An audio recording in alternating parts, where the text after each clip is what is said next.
Assalamualaikum warahmatullahi wabarakatuh. Anak-anak, gimana?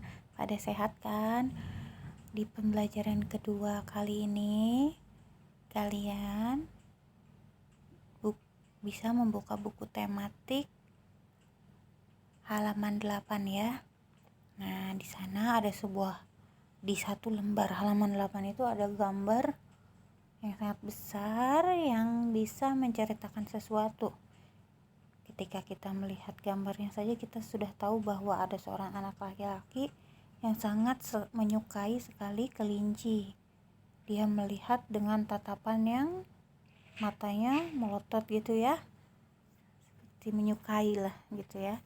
Nah, gambar bisa menceritakan suatu hal. Coba kamu amati yang gambar halaman 9.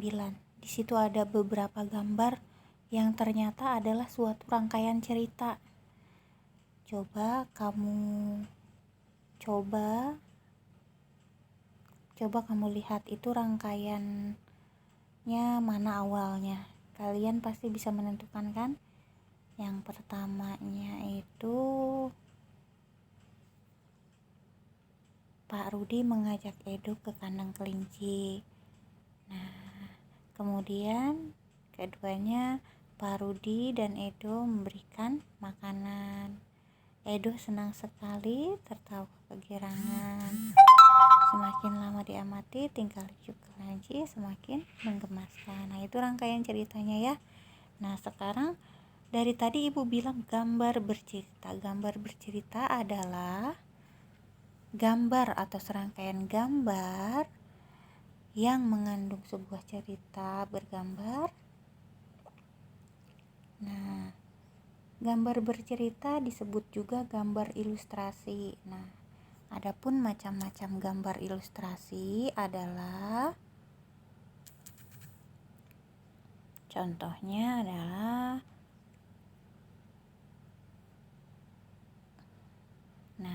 gambar cover buku ya. Kalian bisa lihat itu contoh gambar cover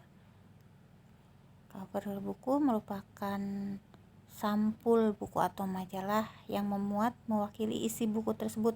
Contohnya di sini buku seni rupa. Makanya gambarnya mewakili ada wayang, ada berbagai macam seni rupa ya.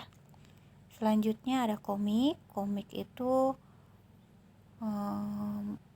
gambar yang memiliki sifat lucu atau jenaka. Nah, dan memiliki jalinan cerita yang saling berhubungan. Kemudian ada majalah atau gambar di dalam majalah. Disebutnya vignette, gambar pengisi halaman kosong. Gambar ini digambar biasanya untuk menghias sisi-sisi majalah yang kosong. Nah, selanjutnya ada cerita bergambar atau cerpen. Nah, biasanya di dalam cerpen di atasnya itu sebelum ada teks biasanya ada gambar dulu supaya kalian bisa masuk ke dalam cerita tersebut dan memahami cerita tersebut. Nah, kalian tentu bisa ya bikin sebuah cergam atau cerita bergambar. Nah, kalau kalian sudah paham, kalian bisa membuat cerita bergambar. Nah, langkah-langkah untuk membuat cerita bergambar itu, pertama, kalian harus punya gagasan. Gagasan itu ide. Kira-kira mau gambar apa ya? Mau menceritakan apa ya? Nah, setelah mendapatkan ide, kalian harus mensketsa. Sketsa itu dibuat untuk menentukan tata letak, ukuran, dan objek. Misalkan pohonnya mau ditaruh di mana, pakai dulu pensil samar-samar dan ukurannya seberapa. Lalu orangnya ditaruh di mana, letaknya di mana, supaya di tengah-tengah. Misalkan kalau mau jadi objek utama orangnya, terus ukurannya apakah lebih besar dari pohon atau lebih kecil.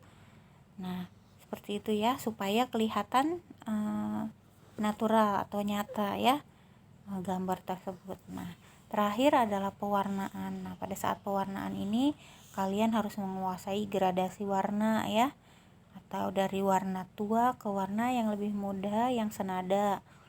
Dan juga kalian harus tahu bagaimana cara agar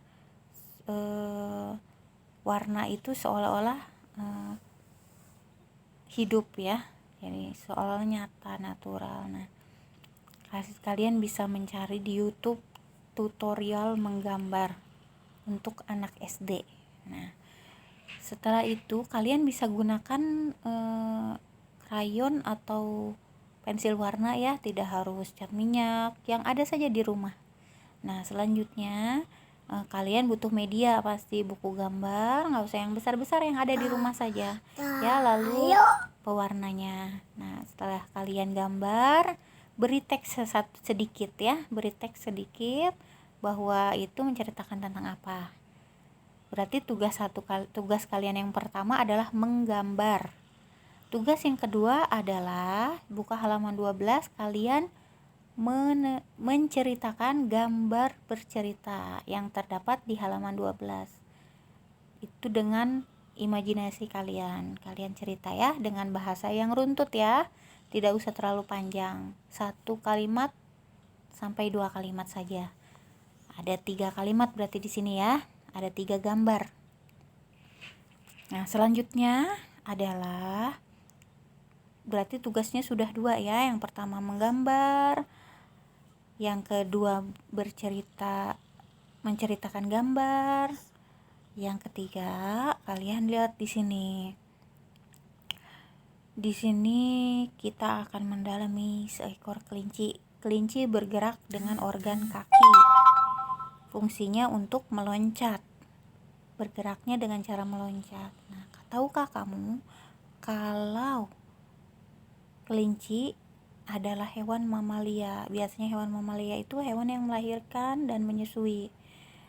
Hewan mamalia tergolong hewan vertebrata. Biasanya hewan mamalia itu pasti mempunyai tulang belakang, yaitu makanya disebut hewan vertebrata. Kalian harus tahu juga yang mana lagi sih hewan-hewan vertebrata, tapi tidak semua hewan vertebrata merupakan hewan mamalia ya, pokoknya. Nah, selanjutnya kalian tugas yang ketiga adalah kalian harus menentukan organ gerak binatang-binatang yang ada di tabel. Contohnya ikan. Ikan bergerak dengan apa? Tentunya bukan dengan kaki kan? Dan fungsinya untuk apa? Selanjutnya katak, burung, ular, kadal, dan kambing. Ini tugas yang ketiga. Banyak ya. Nah, tugas yang keempat ini membuat kreasi. Tapi kalian ini tidak harus dilaporkan ke ibu. Kalau kalian mau punya mainan ya kalian bisa ikuti cara-cara ini. Bikin mainan melalui kertas karton. Mainannya itu berupa binatang-binatangan ya. Ini tidak harus dilaporkan. Jadi tugasnya baru 3. Selanjutnya kalian lihat halaman 16. Di halaman 16 ini adalah ada teks yang berjudul Gerak Ikan Dalam Air. Kalian harus baca ya, didampingi orang tua. Gerak ikan dalam air. Ikan memiliki sistem gerak unik. Sistem gerak pada ikan berbeda dengan hewan vertebrata lainnya. Hal tersebut dikarenakan habitat ikan adalah air. Ikan bergerak dengan ekornya ya. Ekor dan siripnya. Ekor dan siripnya lebar, berfungsi untuk mendorong gerakan air sehingga badannya bisa bergerak, berjalan di air, menyusuri air, bisa berenang gitu ya. Nah, kalian baca dengan intensif. Nah, selanjutnya adalah kalian mencari ide pokok. Karena kalian sudah membaca intensif, maka pasti kalian bisa menentukan ide pokok dan kalimat penghubungnya ya. Paragraf 1, 2, dan 3 ini adalah tugas yang keempat. Ibu ingatkan kembali, yang pertama tadi tugasnya adalah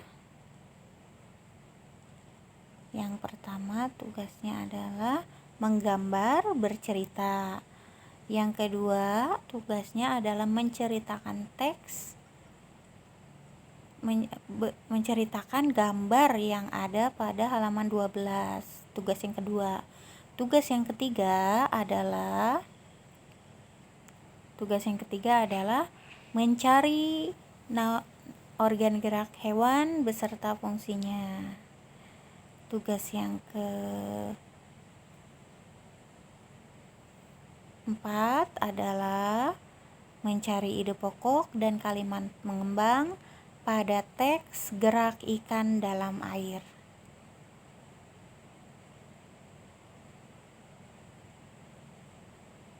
Nah, tugas yang kelima adalah kalian membuat sebuah karangan singkat dengan ide pokok sebagai berikut. Paragraf 1, aku mempunyai hewan kesayangan. 2, aku bermain dengan hewan kesayanganku setiap hari. Paragraf ketiga, aku rajin memberinya makan. Paragraf keempat, aku rajin membersihkan tubuh dan kandangnya. Nah, setelah itu tugas yang keenam, kalian halaman 19, kalian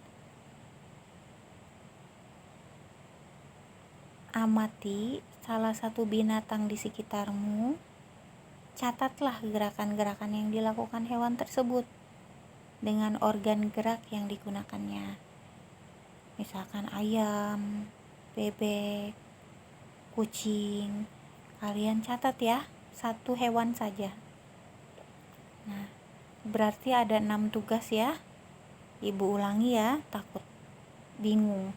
Yang pertama, kalian membuat gambar bercerita. Buat gambar di buku gambar ya. Setelah itu kalian menulis teks bacaan, teks gambar bercerita di halaman 12.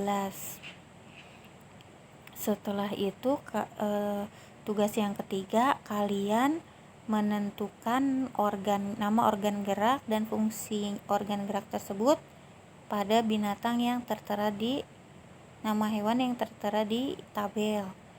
Tugas yang keempat adalah kalian mencari ide pokok dan kalimat pengembang pada teks gerakan ikan dalam air. Yang terakhir, yang kelima, kalian membuat karangan 4 paragraf dengan ide pokok yang tersedia di situ ya, direnungkan itu, di ayo renungkan nih. Ini ide pokoknya. Nah, selanjutnya kalian terakhir itu mengamati hewan yang ada di sekitar lingkungan rumahmu, tulis dengan rapi di buku catatanmu ya.